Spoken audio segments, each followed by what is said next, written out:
माननीय सदस्य श्री असादुद्दीन ओवैसी जी। चेयरमैन साहिबा, मैं शुरुआत में अपनी तरफ से ताज़ियत पेश करना चाहूँगा उन 26 लोगों को जिनका नाम पूछकर और मुसलमान नहीं होने के नाते पर उनको गोली मारकर कत्ल कर दिया गया। मैं ताज़ियत पेश करना चाहूँगा मौलाना इकबाल को, जो पूंछ के मदरसुल ज़ियाउल उलूम के मुदर्रिस थे। उस 5 साला लड़की मरियम को, जिसको पाकिस्तान की शेलिंग में उसका पेट फट गया।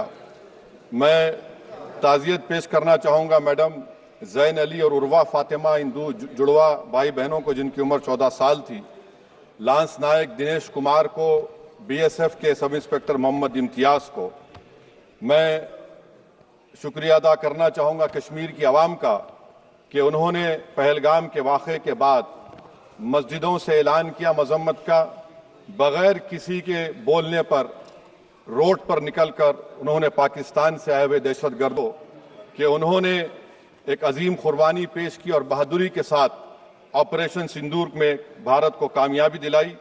मैं मुसल्लह अफवाज ने पहले 9 दहशतगर्द ठिकानों पर उनको निशाना बनाया और सबसे मेरी नज़र में जो दहशतगर्दी के दिल पर हमला हुआ वो भावलपुर का था और 6 एयरफील्ड, 3 हैंगर और 2 रनवेज को हमने तबाह किया। बाद में ऑपरेशन सिंदूर की कामयाबी की एक अहम वजह यह थी मैडम कि मुल्क में इत्तेहाद और इत्तेफाक पैदा हो गया था, एक यूफोरिया पैदा हो गया था, मगर अफसोस कि हुकूमत ने उसका फ़ायदा नहीं उठाया। मैं आज भी कह रहा हूं, जिम्मेदारी के साथ कह रहा हूं कि पाकिस्तानी फ़ौज, पाकिस्तान की ISI, पाकिस्तान का डीप स्टेट, उनका हयाती मकसद ये है कि हमेशा भारत को कमज़ोर किया जाए और अगर हमको इन ताकतों को कमज़ोर करना है तो देश में इत्तेहाद और इत्तेफाक को बरकरार रखना पड़ेगा। अगर हम बुलडोज़र के ज़रिए या फिर लिसानी जबर के ज़रिए या मजहबी फ़िरका परस्ती के ज़रिए अक़लियतों को निशाना बनाएंगे तो हम खुदा ना खास्ता उन पड़ोसी मुल्क के दहशतगर्द तंजीमों को कहीं कामयाब ना हो जाए। मैडम, मैं आपके सामने ये भी कहना चाहूँगा कि इत्तेहाद और इत्तेफाक इस मुल्क में जब मजबूत होगा तो हमको बैनुल अक़वामी सतह पर दिखाने की ज़रूरत नहीं पड़ेगी। मैं आपकी तरफ से हुकूमत से चंद सवालात करना चाहूँगा कि वज़ीर आज़म ने कहा कि खून और पानी एक साथ नहीं बह सकते, आतंकवाद और बातचीत एक साथ नहीं हो सकती। तो मेरा सवाल आपके ज़रिए से वज़ीर आज़म और हुकूमत से ये है, फिर जिन इंसानों को बैसारा की वादी में मारा गया था, क्या आपका ज़मीर इस बात की इजाज़त देता है कि आप ट्रेड बंद कर दिए, पाकिस्तान का एयरक्राफ्ट हमारे एयर स्पेस में नहीं आ सकता, उनकी कश्ती हमारे पानी में नहीं आ सकती, ट्रेड खत्म हो चुका है डायरेक्ट इनडायरेक्टेड, आपका जमीर जिंदा क्यों नहीं है? किस सूरत से आप पाकिस्तान से क्रिकेट मैच खेलेंगे जब हम पानी नहीं दे रहे हैं? 80% पानी पाकिस्तान का हम रोक रहे हैं, यह कहकर के पानी और खून नहीं बहेगा, आप क्रिकेट मैच खेलेंगे? मैडम, मेरा जमीर तो गवारा नहीं करता कि मैं उस मैच को देखूंगा। क्या इस हुकूमत में इतनी हिम्मत है कि उन 25 मरने वालों को फोन करके कहे कि देखो हमने ऑपरेशन सिंदूर में बदला ले लिया, अब तुम पाकिस्तान का मैच देखो? बड़ी अफसोस की बात है मैडम, अकाउंटेबिलिटी किस पर है? पहलगाम किसने किया? 7.5 लाख हमारी फौज और सेंट्रल पैरामिलिट्री फोर्स है, ये कहां से 4 चूहे घुसकर हमारे भारत के नागरिक को मारे? अकाउंटेबिलिटी किस पर फिक्स होगी? LG पर फिक्स होगी तो LG को बरतरफ करिए, IB पर आती है तो एक्शन लीजिए, पुलिस पर आती है तो एक्शन लीजिए, मगर आप ये समझ रहे हैं कि ऑपरेशन कर दिया और हम खामोश लोग भूल जाएंगे, अकाउंटेबिलिटी फिक्स करना पड़ेगा। मैडम, डिटरेंस आपकी क्या है? आपने सर्जिकल स्ट्राइक किया, आपने बालाकोट किया, फिर ये पहलगाम हुआ, तो आपकी डिटरेंस की पॉलिसी नाकाम साबित हुई, कश्मीर की पॉलिसी नाकाम साबित हुई, 370 हटा दिया आपने एक रियासत को UT बना दिया और उसके बावजूद भी दहशतगर्द वहां पर पहुंच गए। तो और अफसोस मुझे इस बात का होता है मैडम कि पाकिस्तान को हम जानते हैं, पाकिस्तान और इजराइल इस पूरी दुनिया में एक फेल्ड स्टेट है और पाकिस्तान के आर्मी चीफ को, जिससे हमारे स्ट्रेटेजिक रिलेशनशिप है, इसको अपना दोस्त कहते हैं, उस देश का प्रेसिडेंट उस शख्स को बुलाकर खाना खिलाता है अपने साथ जिसके भाषण से हमारे लोग मारे गए थे। तो क्या आपकी खारजा पॉलिसी कामयाब हुई? आप देख लीजिए। अच्छा, हमारे देश में एक ऐसी तंजीम है जिसका वजूद नफरत की बुनियाद पर और मजहबी अज़बियत को फैलाने के लिए बनाया गया। उनको तकलीफ है सेकुलरिज्म से, सोशलिज्म से, मगर हमारे संविधान के प्रियम्बल में लफ्ज सॉवरेन है। सॉवरेन का मतलब यह है कि हम खुद मुख्तार हैं, हम हाकिम आला हैं, हम अपने मुल्क के मुकद्दर का फैसला करेंगे। एक गोरा व्हाइट हाउस में बैठकर भारत की सीज फायर का ऐलान करेगा?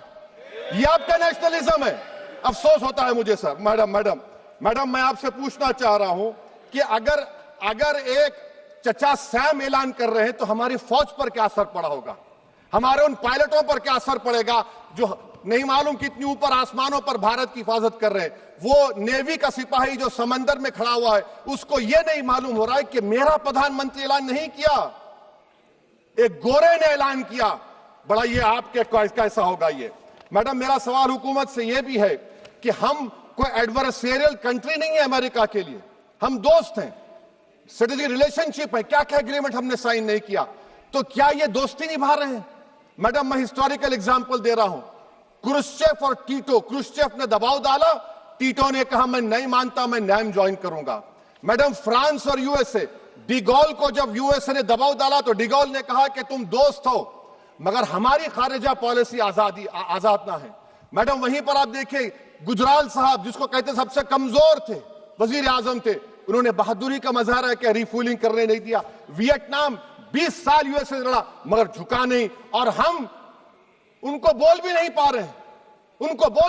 रहे, हम तो कोई दुश्मन मुल्क तो नहीं है अमेरिका के, ये आपको समझने की जरूरत है। और मैडम, यहां पर वजीर खारजा ने कहा वो चीन गए, डिप्टी चीफ ऑफ स्टाफ ने कहा कि चीन के इक्विपमेंट एक लाइव लैब था हमारे उनके लिए। क्या आपने कहा चीन को कि तुमने क्यों दिया पाकिस्तान को हथियार? आप नहीं कहे। और मैडम, आप जानते हैं कि रक्षा मंत्री ने कहा कि स्विफ्ट एंड प्रोपोर्शनेट, तो फिर जो इंडोनेशिया मिलिट्री अटैचे ने कहा कि हमको कहा गया मत मारो, हम सेल्फ डिफेंस में भी नहीं मार सकते थे पाकिस्तान को। और अगर आप ट्रंप के बयान को गलत कह रहे हैं कि 5 एयरक्राफ्ट नहीं गिरे, मैं यकीन करता हूं आपकी बात का। आप हमारे पायलट्स को कमेंट करिए ना, हमारे पायलट्स को कमेंट करिए कि हम अपने पायलट्स की तारीफ करते हैं, आप वो भी नहीं करना चाहते। मैं हुकूमत से जानना चाहता हूं मैडम कि क्या फ्रांस ने हमको सोर्स कोड नहीं दिया जिसकी वजह से हमारे एयरक्राफ्ट को क्या नुकसान हुआ? अब मुस्तकबिल में आप हथियार खरीदेंगे तो क्या आप सोर्स कोड हासिल करेंगे? और मैडम, मैं आपको बताना चाह रहा हूं, मेरे सवाल का जवाब हुकूमत दे। हमारे पास सैंक्शन जो स्क्वाड्रन है 42 है, 60 साल के बाद सिर्फ 29 काम कर रहे हैं। पाकिस्तान के पास 25 हैं, चीन के पास 50 से ज्यादा हैं। 11 साल से आप सरकार में हैं, सबमरीन नहीं है, थर्ड एयरक्राफ्ट कैरियर कहां पर है आप बताइए। और मैडम, FATF में लाना पड़ेगा आपको। अगर आप विश्व गुरु हैं तो हम आपको चैलेंज कर रहे हैं, आप G7 के कंट्रीज को, GCC को और चचा सैम को राजी कराइए कि पाकिस्तान को, मैडम खत्म कर रहा हूं, FATF में दोबारा लाया जाए। मैडम, ऑल पार्टी मीटिंग हुई, देखिए कितना कॉन्ट्रडिक्शन है केंद्र सरकार में और स्टेट सरकार में। ऑल पार्टी मीटिंग में मैं था, केंद्र सरकार ने कहा कि नहीं, बैसारन मिडोस पर तो कोई जा ही नहीं सकता, जून से पहले इजाजत लेना पड़ेगा। बाद में हमको मालूम हुआ कि साल भर खुला रहता मिडोस सिवाय बारिश और स्नो के। ये कॉन्ट्रडिक्शन है केंद्र सरकार में। वहां पे मैं हुकूमत से मुतालबा करता हूं मैडम आपके जरिए से कि कौमी सिक्योरिटी को, नेशनल सिक्योरिटी को, खारिजा पॉलिसी को, फॉरेन पॉलिसी को राजनीति का मुद्दा मत बनाइए, राजनीति का मुद्दा मत बनाइए। ये हमारे मुल्क में मुफाद होगा, हमारे मुल्क के इत्तेहाद और एकजुटती को आप एक वोट का जरिया मत बनाइए। और मैं एक आखिरी बात पूछ रहा हूं मैडम, क्या चीन ने हमसे कहा था कि सीज फायर कर लो? और कैसे पाकिस्तान ने हमारे पायलट्स की बातों को सुना कि हमारा कम्युनिकेशन एनक्रिप्ट नहीं है? मैडम, आखिर में मैं अपने शेर से इस अपनी बात को खत्म करूंगा कि अपने ही हाथों से सर अपना कटाना है हमें, मादर हिंद पे भेंट चढ़ाना है हमें। किस तरह मरते हैं एहरारे वतन भारत पर, ये तमाशा है जो दुनिया को दिखाना है हमें। ये मैं भारत की उस बहादुर फौज के नाम पे करता हूं, मुसल्ह फौज के नाम पे करता हूं। ये शेर कहने वाला कोई बीजेपी का नहीं था, ये शेर कहने वाले का नाम शेर था, शहीद अशफाकुल्लाह। मैं फिर से हुकूमत से कह रहा हूं, पाकिस्तान टेररिज्म करेगा, आप तैयार हो जाइए। आप चीन से मोहब्बत, कितना इम्बैलेंस हुआ ट्रेड का, कितना इम्बैलेंस हो रहा है चीन से। अच्छा, जब गलवान हुआ उस वक्त भी ट्रंप ने कहा था कि मैं बात करूंगा, हमने कहा नहीं बात करेंगे, जरूरत नहीं है। आज ट्रंप हमारे से पहले बोलता है। इज्जत नफ्स भी कोई चीज होती है, इख्तिदार में कोई यहां रहेगा कोई वहां रहेगा, मगर इख्तिदार में इकबाल होना चाहिए। बदबख्ती की बात यह है कि आपने इकबाल को खो दिया। बहुत बहुत शुक्रिया। माननीय सदस्य श्री के फ्रांसिस जॉर्ज जी।